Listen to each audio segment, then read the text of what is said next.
Well, I'll tell you what, my pulse is quickened because Phil Rokas is going to be here in a few moments to help me lay out kind of where the in-slab plumbing needs to go. The waste and vent needs to tie into the sewer drain that we found because it's going to work. And we've got to figure out how and where to bring water in and how to stub it up. And I think I may change the layout that I showed you on the plans because Phil tells me that there is a particular way to lay out a little bathroom, complete bathroom, full bath, in a small space specifically for a shop. So whatever Phil tells me, that's what I'm going to do. And Ben and I will, sort of take a shot at our plumber impersonation, carefully monitored by Master Rokas. So right here is the previous dump for the RV park, and it's where we're going to tie in because we've discovered that it is actually tied into the sewer, and Master Rokas is going to wave his magic wand and tell us how to utilize this properly. How do we do this, Phil? What does it mean? Well, it needs to be over a little further and out in the yard. But we're going to deal with what we have. Oh, good.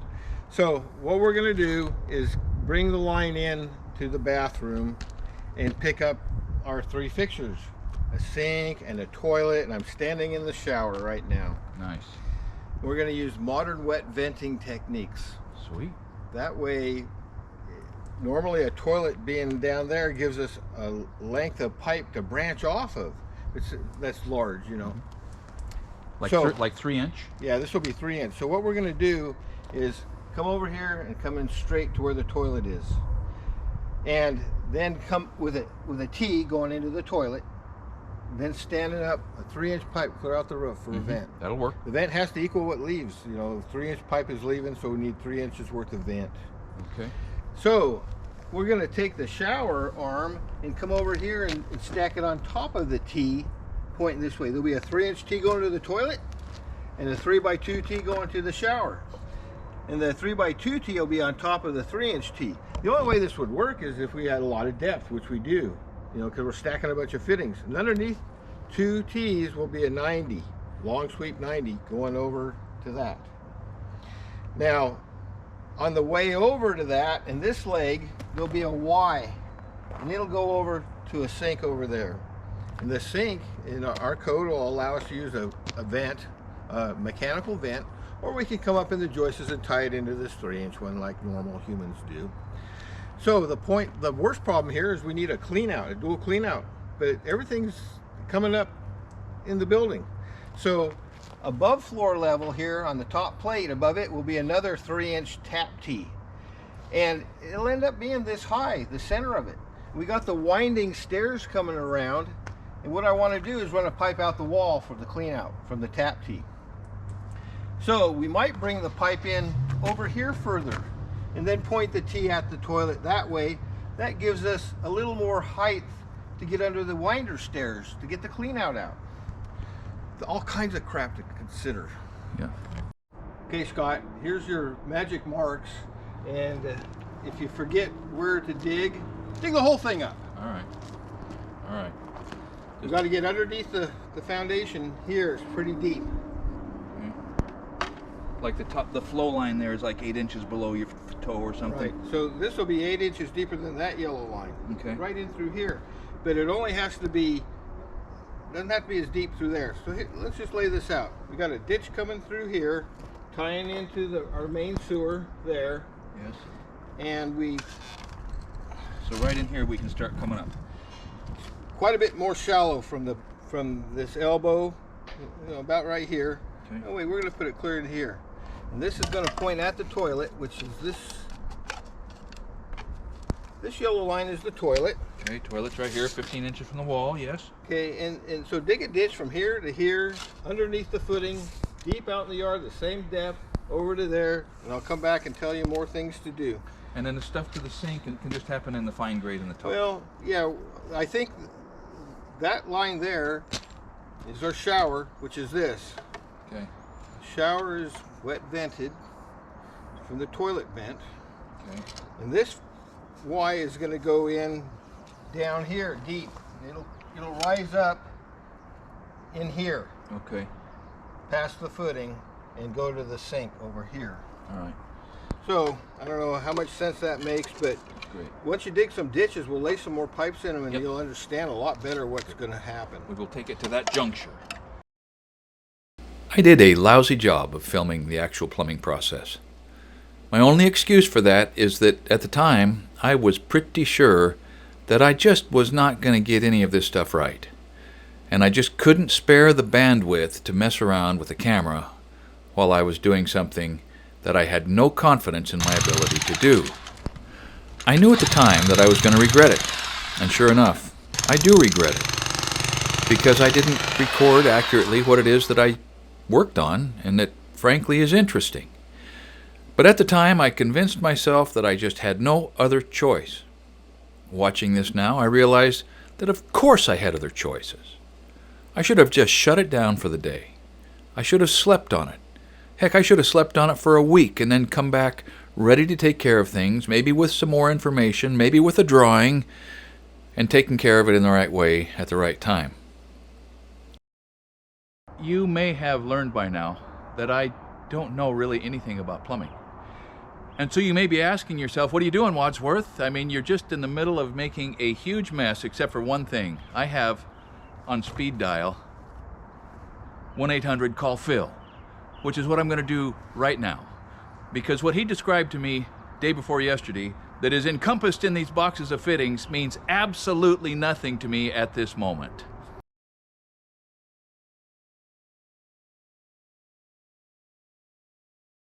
Tell him what a bozo I've been, Phil. Looks pretty good. It does not.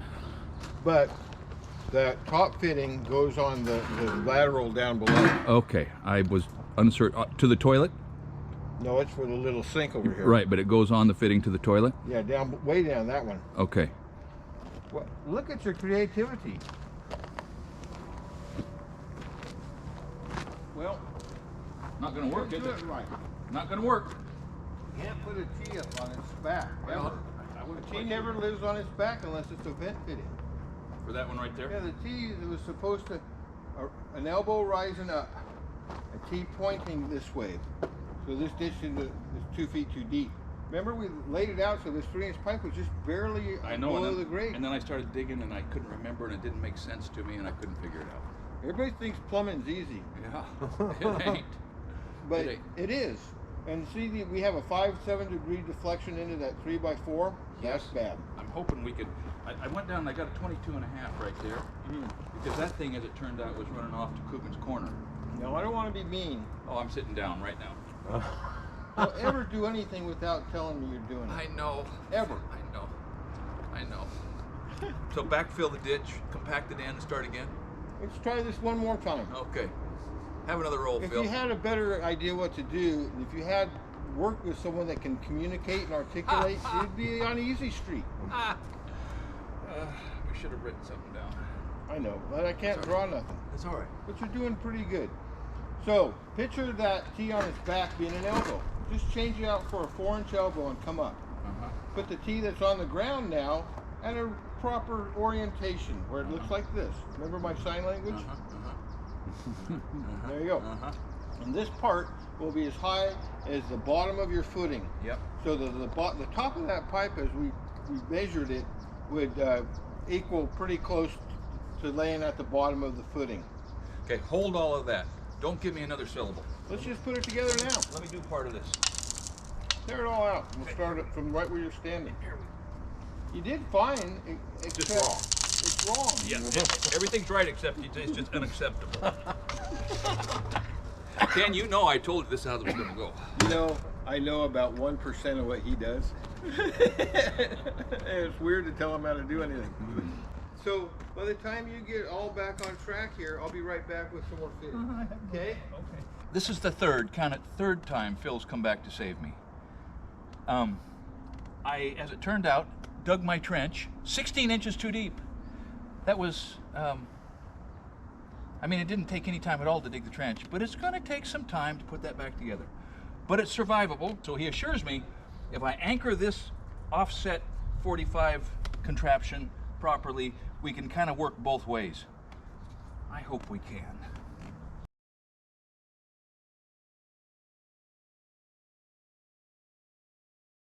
Well, Phil has been by here now 4 times. And the last time he was here, I could just see him throw up his hand and say, look, I'll just go to the plumbing store and come back with what you need. How would I do this without somebody like Phil? And the answer is, Ben and I don't know. Right. But I did learn from Phil on the earlier jobs over the years that when you're trying to put together, you know, a gob of fittings, you have one of these little silver pencils and you put reference marks when everything is dry fit. Be sure that you put the one on the interior pipe way back and nice and straight, because as it slips into the glue joint, that's going to become obscured. So we're going to, not having any factory hash marks here, we're going to try to put this 22 and a half degree bend in exactly like that. Well, Phil says that the reason he doesn't usually use the black ABS pipe with the black glue is because it never leaks. And I hope, oh, how I hope, that that was not just a Philism. I can see it. Lift it up, lift it up, lift it up, lift it up, lift it up. Stop. That's the bubble breaking right there. So you can see that's 1.25 inches higher than what's the gap in between there is 2 inches. 1.5 inches. Okay. Okay, so the hubs 1.75 inches each. I don't know. Yep. Add it up. Yep. Your level's gonna drop. Don't ever drop a level. Are you getting this on camera? This never ends. Oh, good. Oh, good. And you said it was 2 inches between them? I don't know. Measure how deep this hub is.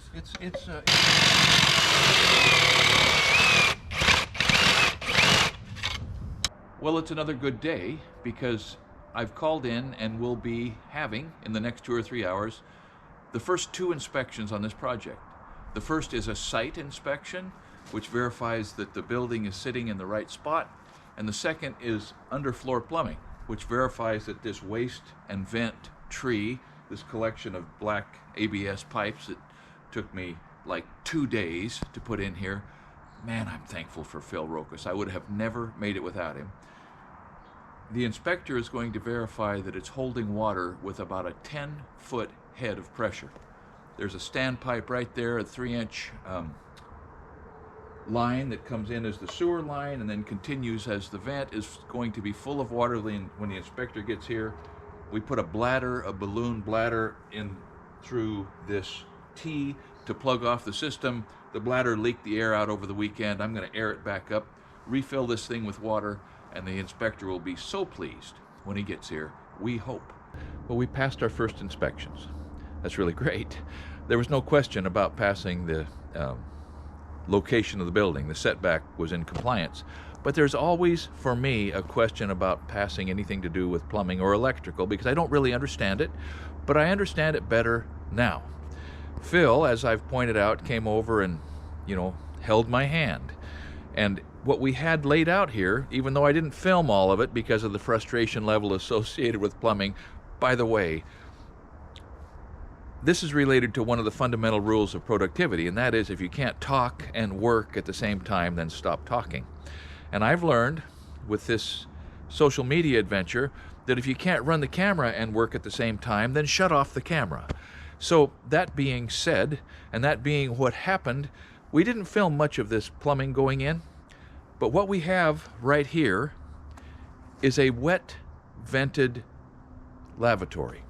So the way that Phil has laid this out, if I didn't describe it properly before, is we have 3 fixtures: a lavatory, a shower, and a toilet, all venting with a single 3-inch vent going out the roof right here on the yard side of the project. The lavatory is draining through an 1.5 inch line. The shower will drain into a P-trap that we will put in the grade here pretty soon, into a 2-inch line dropping into the 3-inch stack, which has tied into a toilet flange. The toilet flange is set at finished floor. The slots on the side are oriented parallel to the back wall. It all drops into a 3-inch line, which then transitions to the 4-inch main sewer line right here with a clean out, which will be put in a yard box, and then it goes out into the sanitary sewer. So as I wrap this up, Whether or not this video is actually helpful, and even though we didn't get to see much of Phil, I've got to tell you I am vastly relieved that the plumbing is in the ground, it's passed the inspection, and it's time to get back to something that I know a little more about. Thanks for watching Essential Craftsman, and keep up the good work.